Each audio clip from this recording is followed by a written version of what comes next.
2, 1.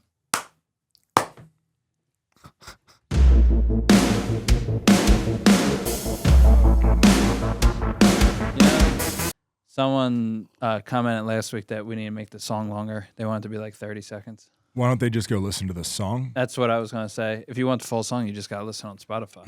Have you ever listened to a podcast where the song's too long? Yeah, I feel like most of them. And you're like, what are we doing? Yeah, I just skip through it, or like when they lead with ads right away. Yeah. Get out of here. How do our ads do on this? We don't have. Do we have ads? No, we That was don't a have trick ads. question. I know. Come on. I was trying to play along. I didn't with know it. you weren't. You were disoriented. I'm all flustered. You're disoriented. I told you, meet me at the picnic tables after you get out of the gift shop. And what did I do? You met me at the picnic tables after the gift shop. Boom. All right, so we just got back from Masters Weekend, Ooh. which, Masters Weekend, essentially the Masters took all of their great marketing and advertising from us, Okay. right? They've been around a long time. Well, I don't know how long they've been doing a bunch of the stuff they did there, but it seems like they learned it from early on Flagner Fail. Yeah, the best part was you getting in trouble right away. Getting thrown out of the gift shop. Yeah. I'm not telling people why. Oh, really? No, I've mentioned it everywhere, and people are starting to be like, wait, tell me So you how. just want the mysterious? No, I don't want to like incriminate myself. Oh, okay. Now that I'm a fugitive. I know. I can't believe you stole that much money. Whoa. All right, so we went to the Masters. Really, really cool. We went there last year. If you guys know, you can't really get to the Masters, and if you do, it's pretty expensive. Or you win the lottery. Or you win the Literally. lottery. Yeah. And which is, you have half a percentage of a chance. Yeah. We looked up the number. For people that actually don't know, which I'm assuming might be a lot of people, you entered to win tickets through a lottery and you just never win. What do you think? Do you think it's more of a chance to win the lottery to get Masters tickets or like be in a car accident today? If I had to guess, I would say your likelihood of being in a car accident is probably greater than 0.5, right? I don't know. It all depends how you drive, because we've talked about how you drove. Wait, why are we? Oh, we're always talking about me driving. Bro, these are called running storylines. They're part of a know. podcast, and you tie them all together, and that way people that listened last time know what this is. These guys drove with me yesterday, and I wasn't really proud of how I drove. Yeah. And I know the whole time Jordan was thinking in his head, Rob was right. You know who's a really good driver? Jordan. Oh, he just drove. I you just back. drove back with him from dropping off my truck at the shop. And I was like, whoa, this dude's a really good driver. Just observant. So the one thing that he did that if I was driving around him, I would have been like, what is this guy doing? He came to a absolute complete stop at a stop sign he didn't need to. And he stopped like 5 feet back. That's how you're supposed to do it. No, though. it's 100. It's like by the book. Yeah. But because no one does it like that, like I would have been inching up and be like, whoa, is this dude trying to brake check me? But outside of that, it's just he follows the rules too much. He's a good dude. Proud of you, buddy. Congrats, Jordan. Proud of you. He's about to embark on that All right, crazy so we went road to the Masters. Let's start out with the first thing that happened when we got to the Masters. Once we were inside. All right, so we had this plan. I want to talk about it. Go for it. I like it. We had a plan because you're not allowed to take your phones in to the Masters is golf for anyone that doesn't know. It's where it's grown men hit a ball around with a stick and then other people clap for them. It's when you really look at it from afar, it's stupid.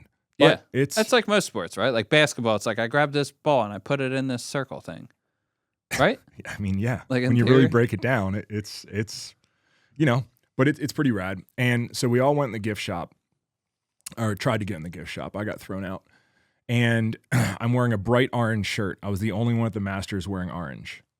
Literally, like I looked like I was the head of security. Yeah, you look different. I look different. But we knew that was a good thing because it was going to help us stand out. Yeah, and that way if I ever got lost, and then right away, since we don't have our phones on us, picture this, a world with no phones, right? So you enter, you don't have your phone on you. And then you're essentially at an event. It's like, imagine being at the Super Bowl and then not having your phone and being like, how am I ever going to find you again? You're not going to. So there's these picnic tables. And I said, hey, I'm going to be at the picnic tables. And I sat down, and you guys could see me sit at the picnic tables, right? And you're like, there's Rob in his orange. He's the only dude wearing orange. When we get out, if we get separated, everyone meet at the picnic tables. So I'm sitting at the picnic table for an hour. Yeah, the line to get into the shop was an hour. Try to sit somewhere for an hour without your phone, with no conversation, with nothing to read. I was just sitting there like this. And also, like, no offense to you, no understanding of where, like, what you could be doing, or I can't. because, like, you could have went to the driving range. No, I couldn't, because if I would have left the spot where I said I was going to stay, right. it would have ruined the plan. So in my head, that was my first thought, was like, I'm going to go look at the leaderboard. Maybe I'm going to go look at people. But then I thought, I was like, well, if I leave this spot and they get here and I'm not here, then we're all fucked. So I sat down and I was like, I cannot move for 1 hour. And I sat there and I started to panic. And I was like, I need to do something. I'm just, okay, let me look at people. And then I was like, well, I can't look at people. I need to look and see when my people get here in case they don't miss me. So it was a really weird hour for me that sent me into this spiral of like, I should be able to just sit here. Like, this should be fine. You feel like it like kind of identified like this is an issue? It just bummed me out. It bummed me out that like I was uncomfortable. I should have been completely fine. Anyway, next thing you know, Dana rolls up and she's like, hey, I bought you a shirt. And I was like, hell yeah. And I put the 3/4 zip on, which then changed the color of my shirt. And the first thing I thought was like, uh-oh. You lost. My shirt is no longer orange and only Dana's here. But luckily I'm enormous and I stick out like a sore thumb at the golf. The next thing you know, you roll up and we're like, hell yeah, we got 2 of the people. And then Dana's brother rolls up and we're like, hell yeah, where's your dad? And he was like, we got separated. He said he thought he was with me. And he's like, I thought he was with I you. was like, why would he? And you're like, I don't know your dad. Why would he be with me? So then next thing you know, we're standing there for half an hour. Yeah. And like the Masters is wasting away and we're just standing there. And we're like, well, how do we find this dude? Like, he knows to come to the picnic tables. This was very, very clear. So we're all standing there. And then eventually it was like, all right, someone go look in the bathroom. Yeah. Someone go look in the food court. Someone go look back in the store. And we'll all meet back here again, like the original plan. And of course we went and we found him and he was just standing outside the gift shop waiting. Yeah.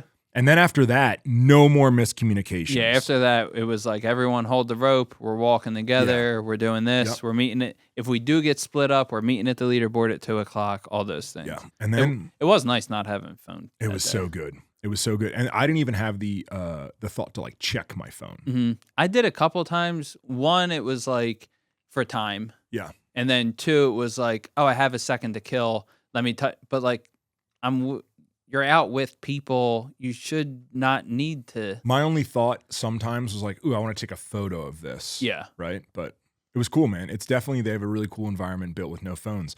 My next thought was like, should we have no phones at the car event? No, I know. Well, that's the thing is like, you're also not promoting with media. But then I thought about the next CCV event. I was like, yo, what if we did no phones at the CCV event?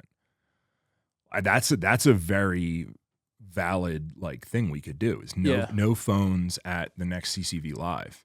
That'd be sick. Yeah. No distractions. So I might do that. And you're doing no phones Monday through Friday, you said? No, but you know, my phone is stuck on do not disturb. It's not. And I don't know how to change it. I've like tried to change it and it just switches back. Oh, really? You probably have like some sort of timer set on you don't know Something about. happened. You like it? It's better. Like my phone never rings. My phone never dings. Life just seems like I have more attention now. So it's just going to stay on do not disturb. Yeah. Nobody needs to get a hold of me. One thing to talk about at the Masters, tomato pies. They were real. It wasn't an April Fool's joke.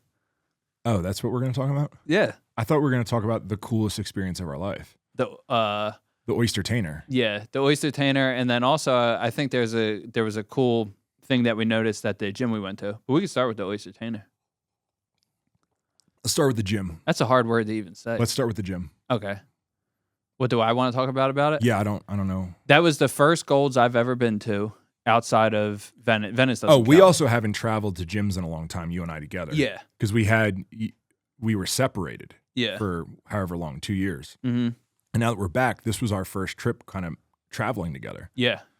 Oh, yeah. Yeah. You're Which right. was like waking up and going to a gas station and getting an energy drink and then going to the gym and being like super tired and walking in the gym and being like, this is weird. And the cool thing about the gym was I like that they did a good job representing what Gold's Gym to us and to most people that look for a Gold's Gym should be. Yeah. Right? Like they did a good job tying back to the old nods to the wall and the branding and all that. And I just Yeah. thought it was a cool gym worth Well, I talking think that's about. something we talk about a lot, right? Like we talk about branding, Mhm. and that's something that like Gold's Gym completely screwed up. Yeah. Like Gold's Gym was always looked at as the more hardcore gym, and then they saw their competitors like LA Fitness, and they saw what's that purple gym? Planet Fitness. Planet Fitness, and driving the price down and sort of not caring and making it super generic. And Gold's was like, oh, let's do that. And they Yeah. ran like full speed towards it. And it was like, whoa. And I feel like the Gold's name in gyms lost all equity when Yep. they walked away from their branding. And there's obviously people out there that still own franchises, you know? Yeah. And this place was done really, really well. Like they covered the entire gamut. They had rows of machines that were for the Planet Fitness people. They had really good, those other machines, I don't know what those were, but they were red. Then they had like traditional hammer strength. And then they were dialed, dude. You could tell that gym is owned by a guy who like really cares. Yeah. Like really, really cares. They had like old pictures of Franco and Arnold up on the wall. And like they weren't doing it to be cool. They were doing it to like, it felt like they were actually trying to pay respect They were to proud. where the brand They were came proud. from. Yeah, proud to have the Gold's name, which is when you see people franchising and a lot of times you get in control of the image. It's easy. The one in Exeter wasn't like that. No, the one by our house, that wasn't, I mean, it could have been an LA Fitness Yeah. for all I know. It was like, it sucked. Yeah. Most I've been to, I feel like. That one was cool. That was worth it. Yeah, that one was cool. It was very, very rad. So that was cool. It was also cool for you to see, you brought this up because I still see this all the time. Yep.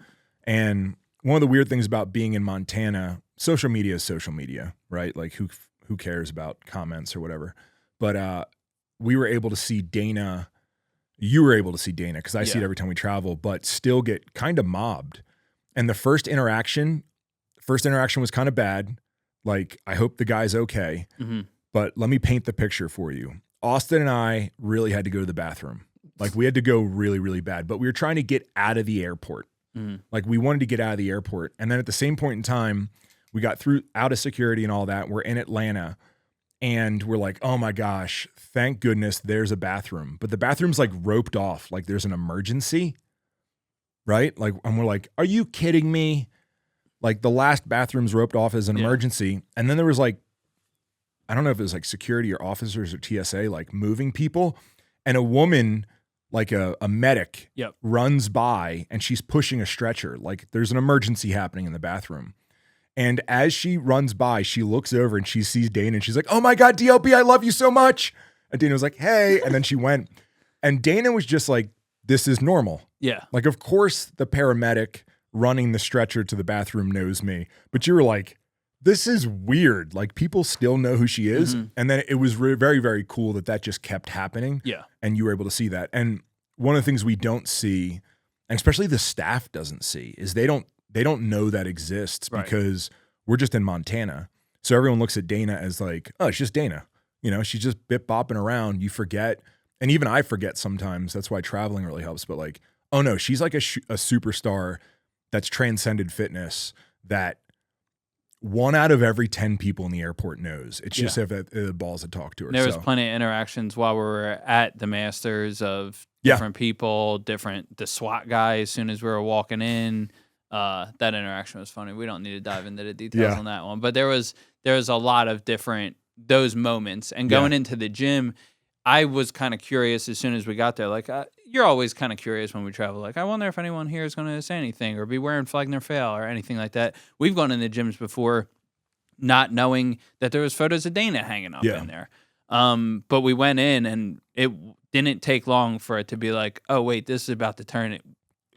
Do we have to be on alert right now? Yeah, it was really cool. It's very, very cool because that's what I like the most is when, I mean, people know me, but people really know Dana. And when she shows up at a gym and it's not an appearance, it's not advertised that she's going to be there, and it's just somebody who it's a random Tuesday morning and they're just trying to get through their cardio and watch their Netflix on their phone, and they look up and they're like, is this real? Mm-hmm. Like, is that really who I think it is? And they always walk up and they're like, you're Dana Lynn Bailey? And she's like, yeah. And they're like, why are you here in Evans, Georgia? Yep. So that was really, at really 7 cool. a.m. on a Saturday. Yeah. All right. So my best part of the weekend was I love people that care about stuff, right? Yeah. And so we go to this club. It's called the Magnolia Club. It's like an all-inclusive club. It's very, very cool. If you guys hear this, Magnolia Club, we're going to keep coming back. But if you want to sponsor us, we're totally down for that too. But essentially it has like 15 sort of little food stations. It has mini golf. It has cigars, and it's all-inclusive. So if you want to smoke 5 cigars at one time and whatever, it's all there. Staff is absolutely amazing. If you want to drink a bunch of vodka before 12 a.m. Yeah, I mean, wild. it's all open bars. It's big TVs. Everyone there is there for the Masters, Yeah. so the vibe's really, really cool. And there's this girl that came around. They have an oyster bar, right? And I had plans to go to the oyster bar later that day. I love oysters, by the way. I eaten them my whole life. I just appreciate it. I understand. I'm not a nerd about it all, but like I appreciate it. Yeah, right? yeah. And I think most people are like grossed out by it. Same thing with caviar. Most people are grossed out by caviar.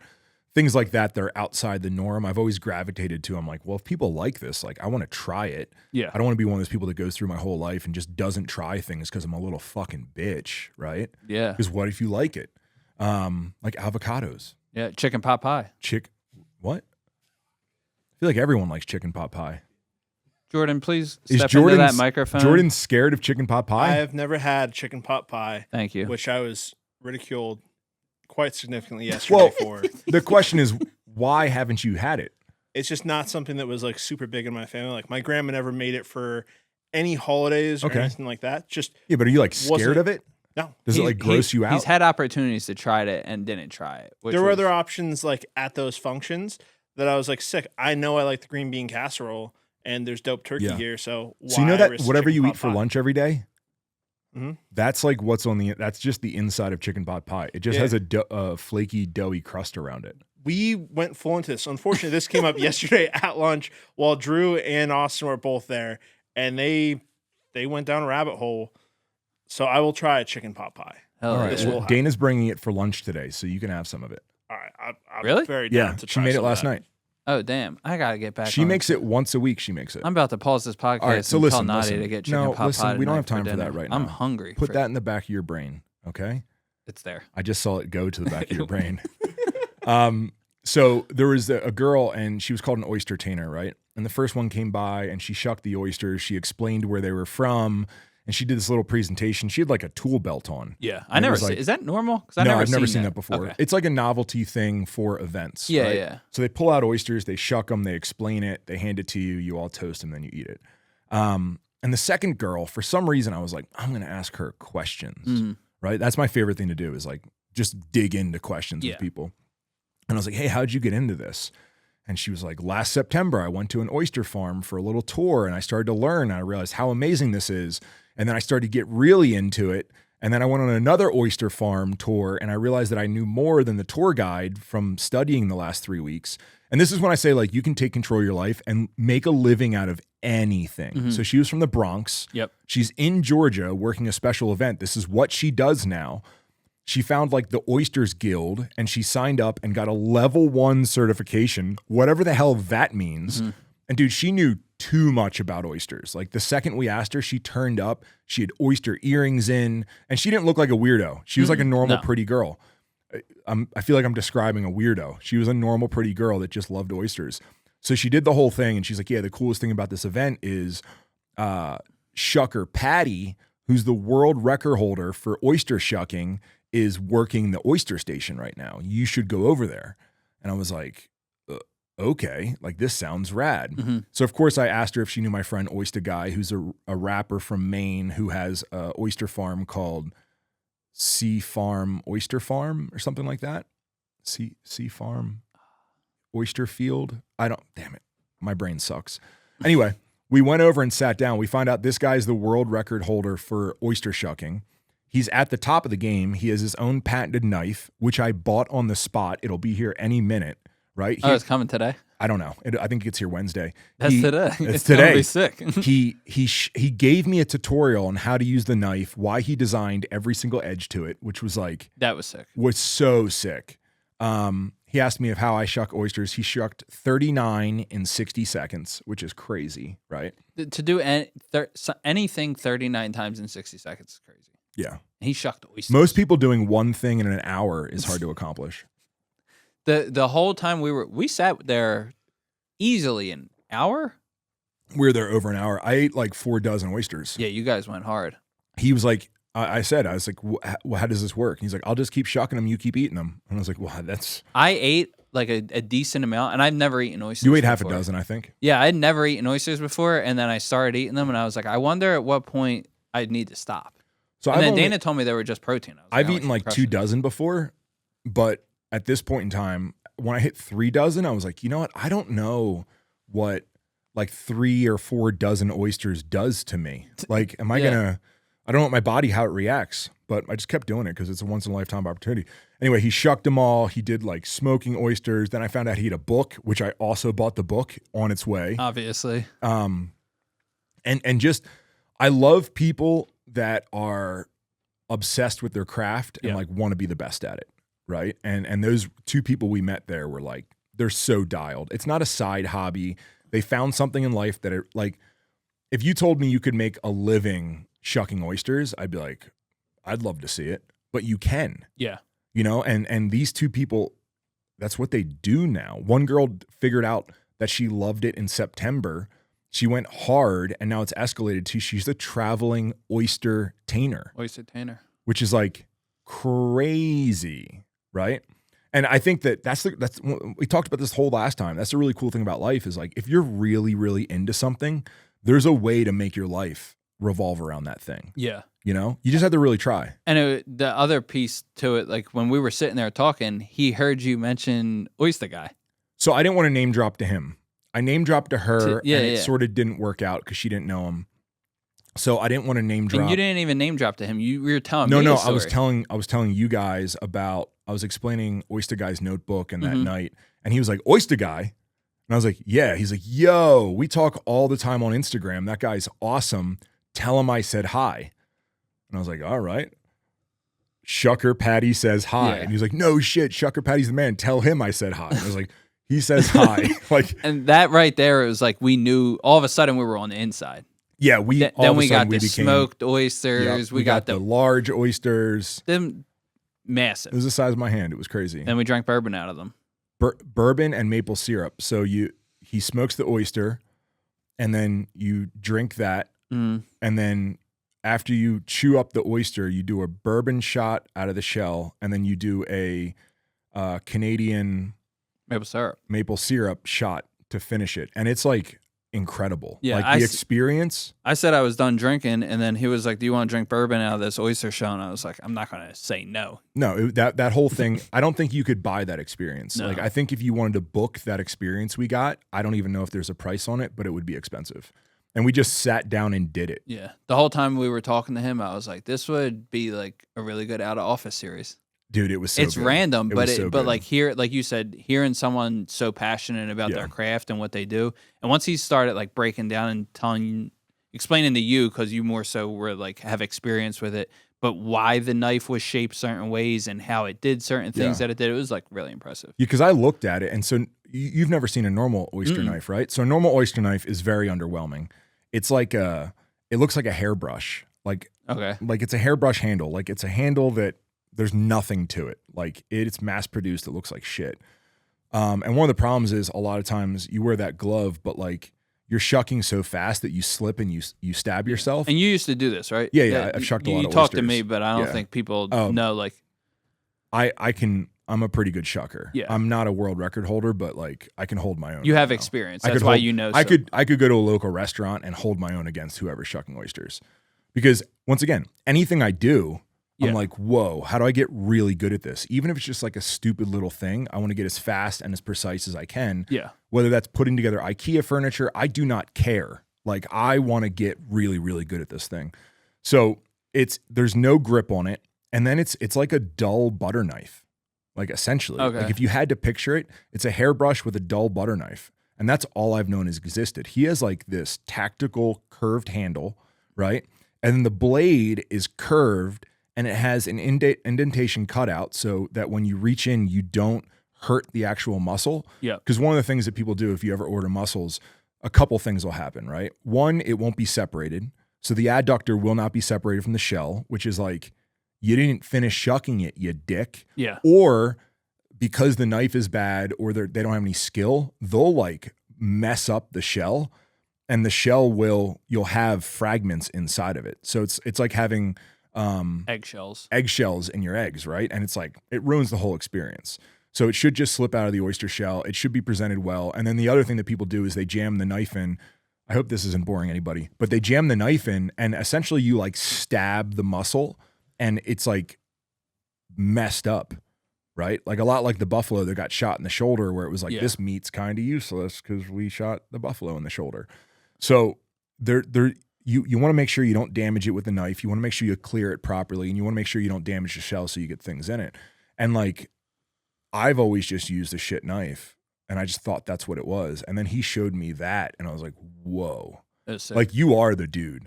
Anyway, it was so cool because I think we put so much into the clothes and the bags and the manufacturing of everything that we do, the design, like we think through everything.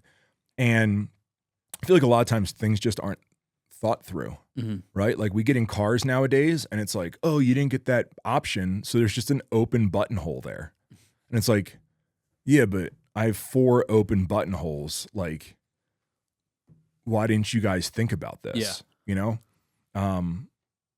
When Jordan Toyota guy, when I switched to Ford, I was like, oh, what do all these switches do up here? And Ford's like, we know you add stuff to your truck. So we pre-installed all these switches. And I was like, whoa, like I appreciate that. No more drilling holes in my dash, right? But I think like truly taking the time to think about something, think about usability and improve on it. That wasn't his first iteration of it. It's just so cool, man. And then the other cool thing about that, the Magnolia Club had merch, right? And they had like dress shirts and polos and just like regular merch you would expect. Since Shucker Patty had been going there, I think he said 8 or 9 years, in the shirt design for this year, they put his knife. Yeah. Which like once he like connected all them dots, I was like, damn, everyone here cares. This is a big deal. Yeah. This is a big deal. Also realized that Southern hospitality is a real thing.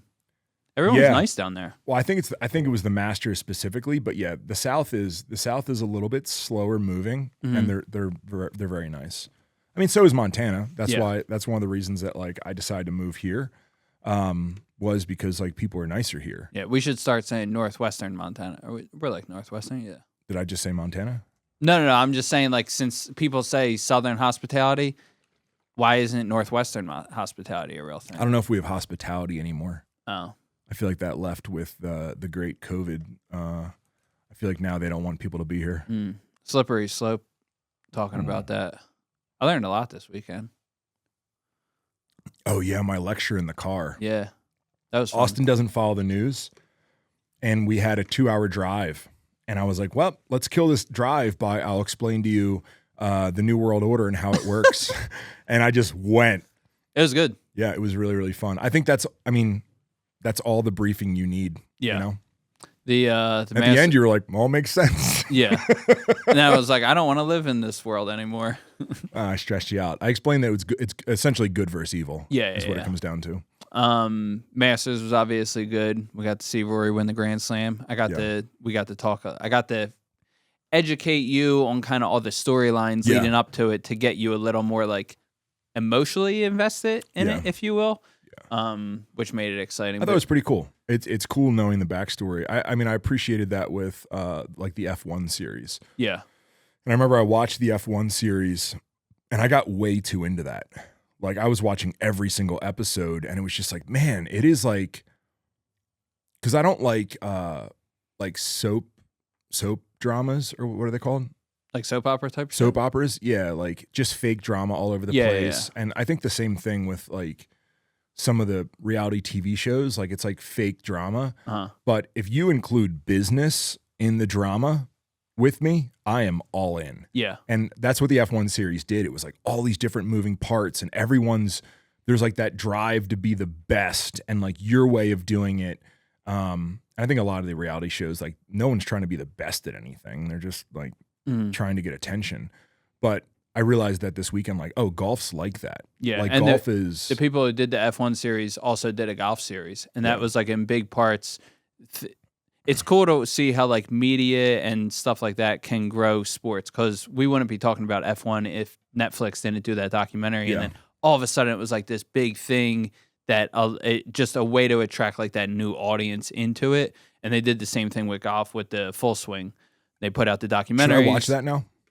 Yeah. I mean, it would be an easy way to be like, oh, I like this player. I don't like this player. I understand the game. Season 1, they did a really good job. If you know nothing about golf, you can watch it, learn the game, learn the players, learn their families, and then you get to see all the story. Like everything I explained to you about, well, Bryson and Rory had this beef this many months ago, and that's why them being in the final pairing is Tyson Holyfield type shit. Full Swing kind of did that for golf. And they came in at a perfect time where it was the separation of PGA and LIV. So there's a lot of business involved because you're watching these players make the decision to, I'm going to leave here and go make a bunch of money over here. And they're actively interviewing them and following them around during it. It was the same with the F1 series. I like that. Yeah. You would like it. Should we talk about what we have coming out? Completely switch topics, because I think that's what's on my mind the most right now is everything I have to do tonight to prep for the shoot tomorrow. Tomorrow morning, Yeah, like half an hour drive to my house, load up a trailer, half an hour drive back, load up here. So I have to find like 2.5 hours tonight to get ready for tomorrow. But we are finally releasing a slight update, mostly branding update. Yep. To our joggers. So our joggers are the elastic waistband, elastic leg band or ankle band. Yep. We're changing the name to the Goat Joggers after the Great Max. Yep. We're still working on the Oscar pants. The Oscar pants are still in development. Like I told you guys, they're going to be in development. And they're different products. Different products, yeah. That's more of a traditional pant. This is more of a traditional jogger, but both out of the Forever fabric. And we have new colors coming. For the first time in 5 years. We're releasing 2 new colors on... hopefully next Friday. Yeah, so we have to go out and shoot those tomorrow. Yeah. Which will be fun. We're taking some side-by-sides out, taking the players out, and we're going to do the damn thing. Yeah, we're going up to Lake Koocanusa. I guess we could say it because this won't be out in time where people could like stalk us. No one's going to stalk us.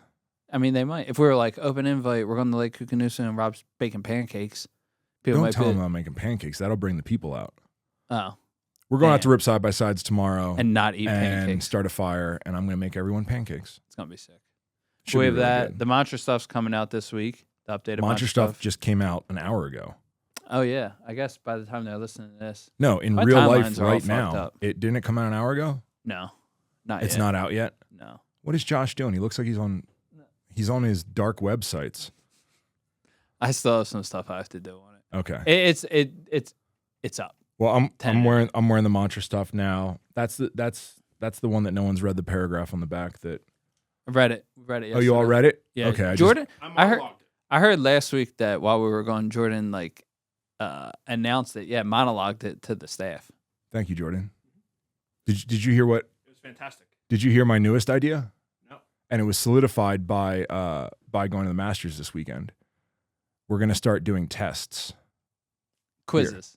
Quizzes is a little more inviting. I like tests. Tests. We're gonna start doing tests for the brand. Cool. Right?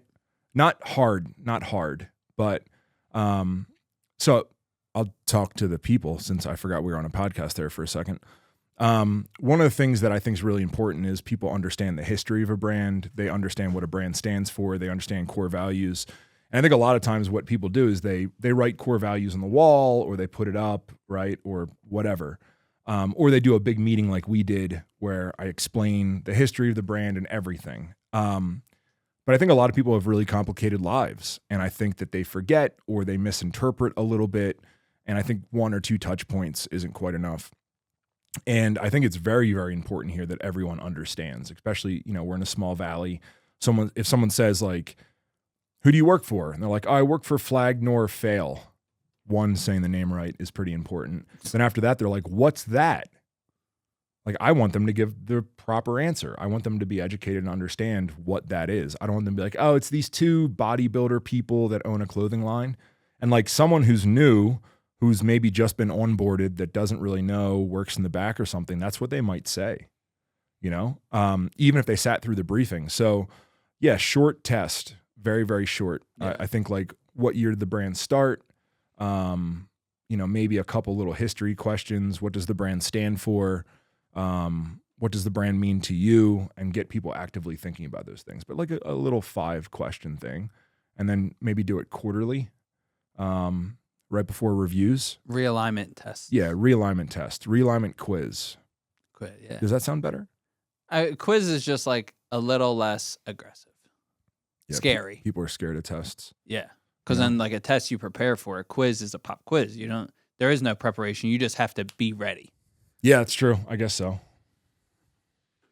And since we have the car event coming up, that's important too, because it not only we'll all be getting a lot of questions about the car. Yeah, and the reason that was solidified was everyone that we ran into at the Masters, like in the bathrooms, working concessions, like they were all the same exact person. Like the experience tailored through, it needs to be elevated. There's a bunch of tradition that goes into it. Like, you know what to expect. And they're all like high school kids. Yeah. But they were obviously given like a standard. This is where you're working at. Understand where you're working. And this is the standard where you operate by. And I just saw it and it was beautiful, dude. Like it was such a great customer experience for me, for you. And it was like, whoa, I want to make sure that happens everywhere. Because I think even something like, and this is going back to the oyster shucking, this is going back to everything. If you don't fully understand what you're a part of, you're not going to take enough pride in your job, right? And going back to like, if you don't understand who our customer is, and you're just like, no, I pick orders and pack boxes, like you're going to put the apparel into the box with a different care. Yep. But if you understand like the presence of the brand, where the brands come from, what it stands for, which then translates to the customer.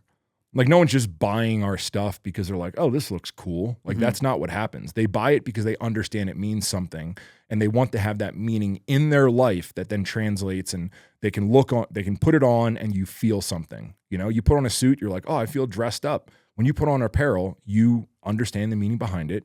You know what it stands for, and it helps you face life. Yeah. You know, it's not a supplement, but it definitely helps you look at life in a different frame. And if you need to feed off of the brand, which is, I believe, what you do, then that. Now, if you understand all of that from the customer side, from the business side, you're going to pack the box different. You know, you're going to understand that like, whoa, these overalls essentially have been in the works 16 years. Like, these overalls weren't just designed yesterday. Yeah. Like this was the vision in 2009 and it finally came to life. And there's people that have watched that, and there's people that really respect these. And you're just going to, simply put it in the box with more care. Yeah. You know? And understanding that the customers, they're spending a lot of money to get the product and have it show up a particular way, right? And those are the things that we always talk about that you kind of take for granted. Yeah, you get a package from Amazon, and that might be the new standard of it's just thrown in there, and there's some shitty packing supplies and things like that. But when you get a package from us, we try to deliver, and we strive to deliver an experience where it's more than just like, cool, I got my overalls, here they are. Yeah. It's the unboxing, it's all the extra little thought that goes in there, the handwritten card, all the extra pieces that help translate more than just like the transaction. Yeah. And I think that's important to kind of keep in mind. Yeah, we're not really a transactional brand. No. If we were, we'd be selling stringers that would say like all kind of crazy things that we used to sell. No, I think even there, that was a time, right? Oh, yeah. That was a time for us. But, you know, we're refining every single progress. Right? That's what my hoodie says. Yeah. Progress, get better, get better. All right. Well, what else?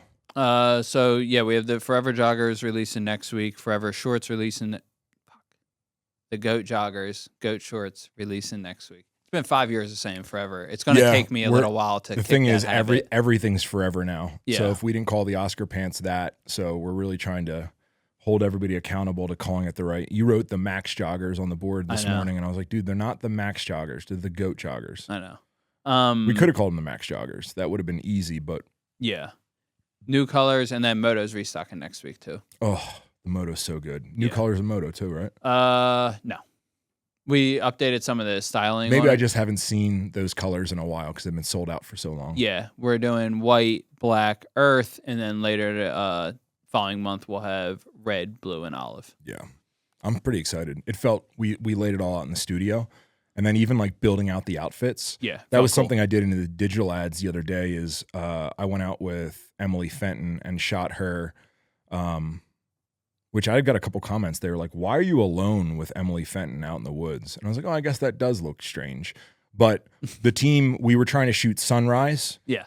midday, afternoon, and then we were trying to get a sunset shoot. But the team had worked all day. So it was like, I'll hop in as photographer. Yeah. But when I laid out the digital ads or the paid ads for those, I did flat lays next to them, and I was like, dude, this is like, I am so proud of where we're at that we're putting together entire outfits, you know? And I think even when someone says at the Masters, like, what do you do? Yeah. They ask where you're from. I'm like, Montana, which amazes them. Like, oh, it's so cold. They're like, there. so cool. Or they're like, oh, I could never live there. It's so cold and horrible. I'm like, it's fine. Yeah, don't move here, bro. Then they're like, what do you do? And I used to say, like, I own this or whatever. Yeah. And I think a little more appreciation for my craft. Now I just say, I'm like, I'm a fashion designer. And they're like, you're a fashion designer? And I'm like, yeah, I design fashion. Yeah. Like, oddly enough, which then prompts more questions, right? But I've always wanted to make sure, like, oh, we make the entire outfit. And Yeah. now that we have like solid pants, tops, hats, the gloves, the accessories to go along, like laying it out next to it was like, whoa. Yeah, This that's is so dope. one of my favorite things. Like when I go out golfing and I'm playing with strangers around here, they're like, "Oh, what do you do? You have 4 hours to kill with someone. Creative director for clothing company. Oh, a clothing company." And I tell them flag their foul, and they either say they know it or they know the building or they don't. And they're like, "What kind of clothing do you guys make?" And my favorite answer is everything I'm wearing, including my socks, because it's like, yeah, all of this, and then all of a sudden they're like, "Oh, wait, let me write that down," and it just opens up. But earlier when we were down there doing it, and we just like pulled the tote out and was like, "Cool, here's all the hats we have to work with," and we're just like looking and piecing them together. Really, really cool. Our color palette's dialed too. Yeah, I mean, you could tell by looking in here, right? Looking in the room really makes sense now. But even laying it out there, I think in the past, because we've had other designers in here and things have been sort of not pieced together, but there's been like different phases. And then the big thing that's kind of helping with everything right now is we're designing everything at the same time instead of like, oh, we come up with this idea, let's design it, and then 2 months later it's a different idea.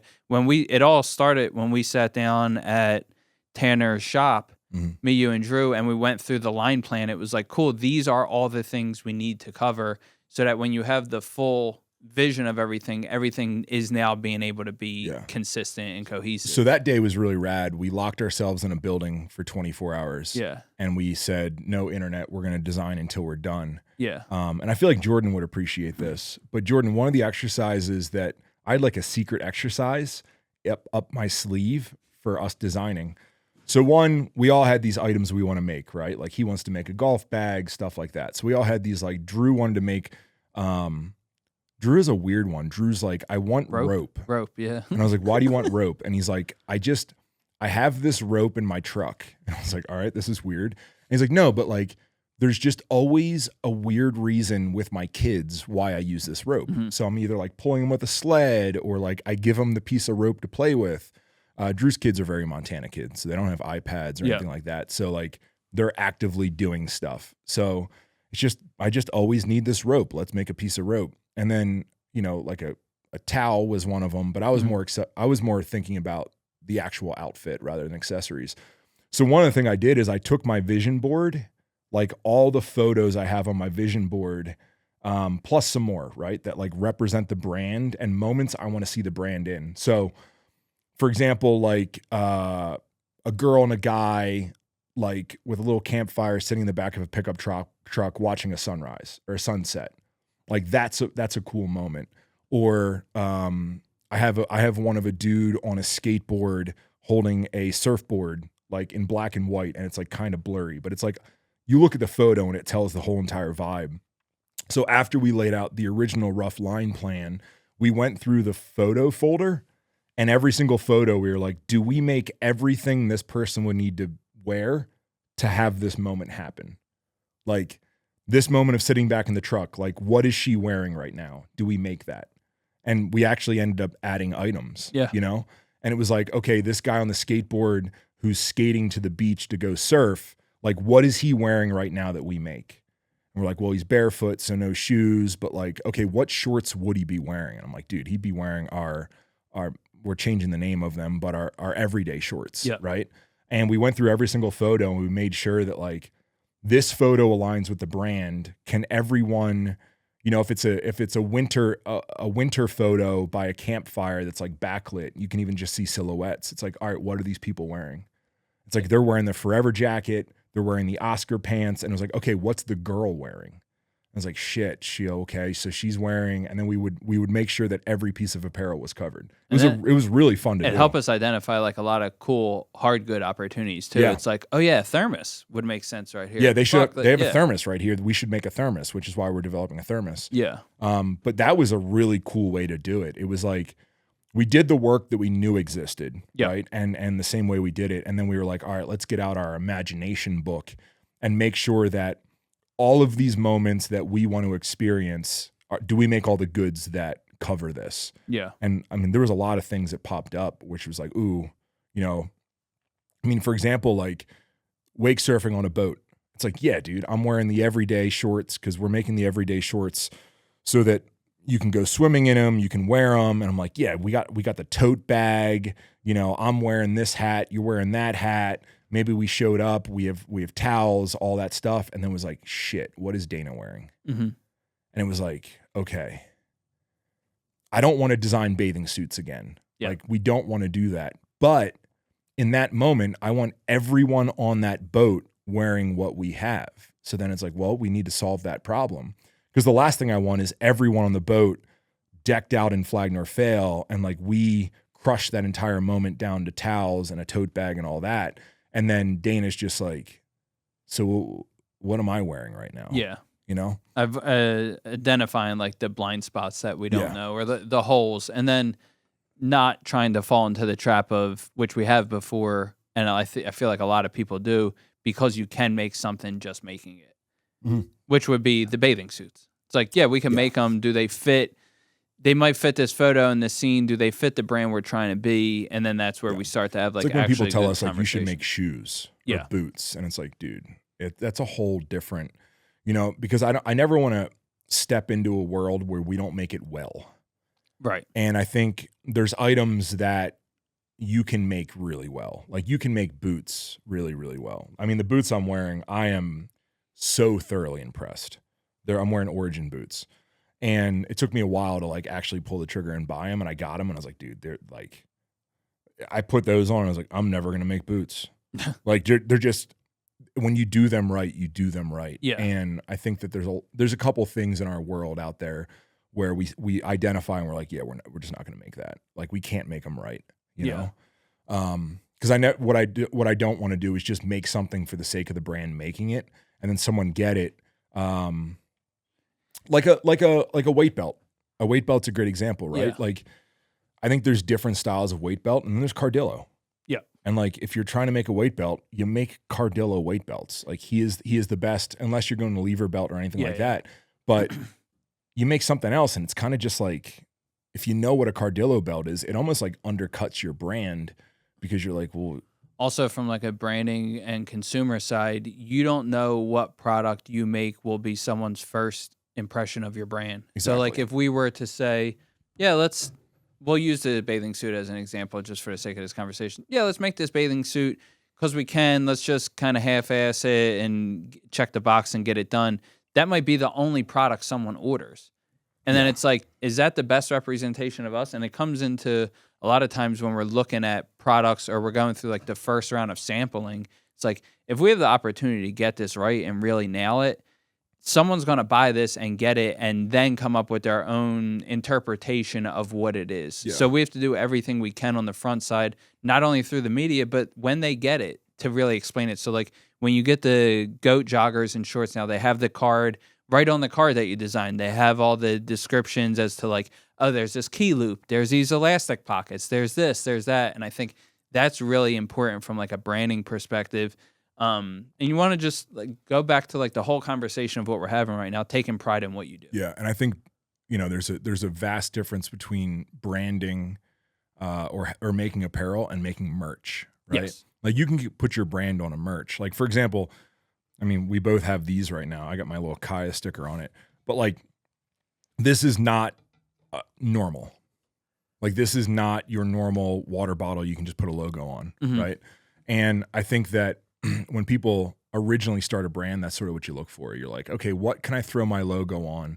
And I think that's the difference between merch and like truly having a brand, you know? And I think that's one of the things I try to get people to identify when they're trying to sort of start an apparel line or do something. Like, do you want to make merch or do you want to have a brand? Do you want to be an apparel line? Yeah. And they're like, well, I don't know. I just want to have t-shirts. I was like, cool, that's merch. Let's just make merch. And we had a funny experience yesterday. So there's a guy named Ryan who sent me a care package, a thank you package yesterday. And I opened it up and I had no idea what it was. And I opened up and it was a mouse, right? And I use the Magic Mouse every single day. I'm fully versed on how that thing works. It's an extension of my hand. And he sent me a mouse. And I'm like, interesting. But it's a Porsche mouse. Like Porsche made it, branded it, and sold it. And I remember looking at it and I was like, this is, first of all, like the coolest, most considerate gift I've gotten in a long time. Yeah. And then my next thought was like, fuck, I'm not going to use this. Like, it's not going to be better than the mouse that I have. Yeah. And I showed you and you were pretty blown away. And then I set it down and put my hand on it. And I was like, oh, wait, this thing is sick. Like it's shaped like a Porsche, but it's a mouse. But it, like, from putting my hand on it, I was like, oh, this thing is fucking dialed. It's real. And then you said, you were like, yeah, Porsche wouldn't make a shitty mouse. And I was like, oh, I guess you're right. Like, and I think that's sort of a lesson of where brand standards fit in. Like if you're going to do something, do it, you know, and do it to the standards that you identify for your brand. Yeah. Like Porsche's not just, you know, I think of like a brand that would do it would be like Windows. I don't know if Windows is a brand, but I feel like I can picture Microsoft, you mean? Microsoft. Windows? Okay. I can picture Microsoft being like, hey, we're releasing this new thing called Windows 98. Fuck, I'm really showing everybody how old I am. But Windows 98, and we have this rainbow window logo. Let's put it on a spiral bound notebook. Let's embroider it on a cheap backpack. And all of a sudden you have all your things listed. And you're like, let's put it on a pen. Let's do this. Let's do this. And then you get all this stuff and you're like, yeah, this is all the free stuff that you get at like a job fair. Yeah. Like that's merch. That means your brand exists elsewhere. And when you merchandise, you just print it on stuff from forinprint.com. And that's, I think, one of the bigger things I'm proud of right now, right? Is when we do tchotchkes, we call them tchotchkes. I'm not sure if that's like an outside term, but when we do tchotchkes, like even something like like the keychains we're coming out with, right? The keychains we're coming out with is like, oh no, we designed them. Yeah. Like we didn't say like what keychains are available and where we place our logo. Like, no, I drew that thing from scratch. And some of them mimicked other things, but like, no, if there's lines on it, we determined how many lines are on it. Like everything was made. And that's something I'm really, really proud of. Yeah. And once you figure out your standard, you operate by that standard. You know? I mean, that kind of go, not to make it like a hard sell on the go joggers and shorts, but everything we just talked about is a reason why you said earlier, they just kind of got a branding update in new colors. Because we can over-engineer them and try to put new things in them, but we already did that in the sampling 6 years ago. Yeah, when we started making they've been updated a few times. You saw Jansen was wearing the old ones, Dana's brother. Yeah, because I saw them and I was like, damn, those horizontal pockets, like interesting. Who did those? And then I looked and I was like, whoa, those are ours. Yeah. Like we originally did the horizontal. Those were pockets. Our first like jogger. Yeah, like horizontal pockets with the seams, and like that was great with the zippers, but you know, it was just, we didn't want to have bulky zippers there. So you used a lighter zipper. Then after a while, it's like, if we're looking for a standard, like if we're looking for what these pants represent, that there's no way to put a zipper that thin that matches the overall aesthetic and usability of the pants. Like the pants are hardworking pants. And then you have this dainty zipper because you don't want you don't want the zipper to be a design element on the front of the pants. Yeah. Right. And that's kind of what it was, but we were trying to make it sleek. And it's like, those aren't sleek pants. They're working pants. They're stylized, Yep. but they're working pants. And I think like once you understand a brand, all of a sudden everything else falls into place. Yeah. I still have that. I have those joggers still. I wear Yeah. them sometimes. I have to give all my clothes away. Yeah. Because dude, you got to think I get a new wardrobe once a month. Yeah. Tomorrow you'll get all the new joggers. I'm turning my garage at my house. I want to put an addition on and turn my entire garage into a closet. Because I saw Kanye's closet. And then start keeping Remember Kanye's older closet stuff? back before Kanye went crazy? Or whatever he's doing right now. Mm-mm. Putting swastikas on things. No. So he showed his closet and it was like a store studio. Like, Yeah. it was one of the sickest things. Would you do it so you can keep like some of the historical items? I want to be maybe? more, I want to show more respect to our line. Yeah. And right now, like when I go to look for overalls, they're all in my bottom drawer and they're all just like stacked up and folded on top of each other with old variations of pants and new variations of Yeah. pants. And it's just like, I feel weird looking for clothes when I own an apparel line. Yeah. Like, I feel like I should walk out. I feel like my closet should look like this. A little more on display. And I should show people my closet. But Yeah. right now it's like it's all together. And I feel like if nothing else, it's like that's for me. Yeah. Right? I want to start out the day from the moment I get dressed of feeling proud of what I do. And I do apparel. Yeah. Like my closet should be dialed. So I think that's, I don't need a nice TV. I don't need I need that should be dialed more than anything else. That'd be a fun project Yeah. Yeah. I have a bunch of ideas for your closet. for the closet. Yeah. You want to share them? I'm just going to make it like a storefront. Yeah. Like it's going to be full blown storefront, something that like aesthetically, outfit of the day photos and stuff like that you can get ready in. But then I also need to make it work with The house layout. the flow of our house.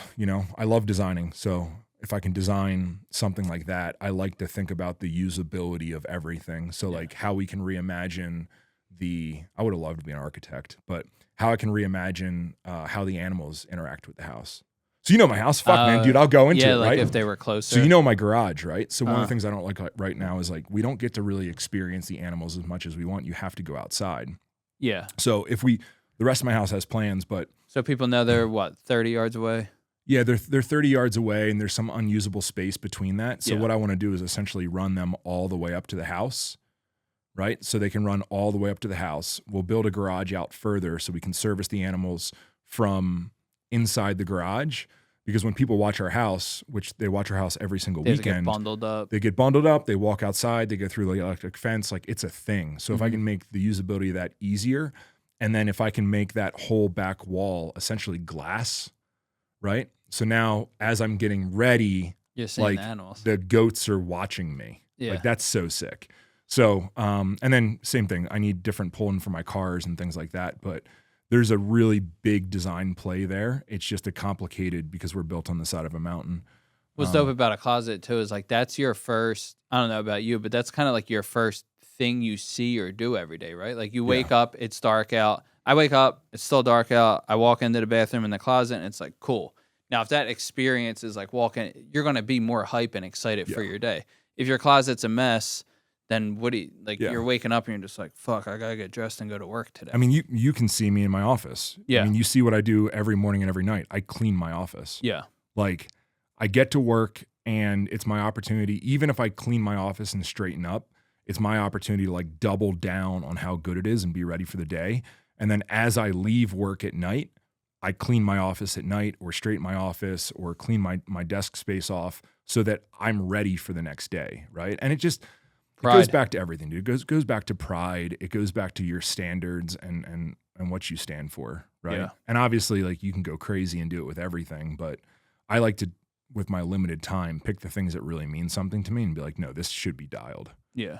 It's the things that mean something to you and also the things that will then translate and have a bigger impact on your day. Yeah. So if you waking up, putting your clothes on has a certain effect on you, you're going to arrive here a certain way. When you walk up to your office, it being nice and everything being organized and the sun coming in, you're going to be inspired and motivated to work. If you walk in your office and there's papers everywhere and clothes on the floor and shit's a mess, it's like, Yeah. how am I even going to get momentum today to get to where I need to go? Yeah.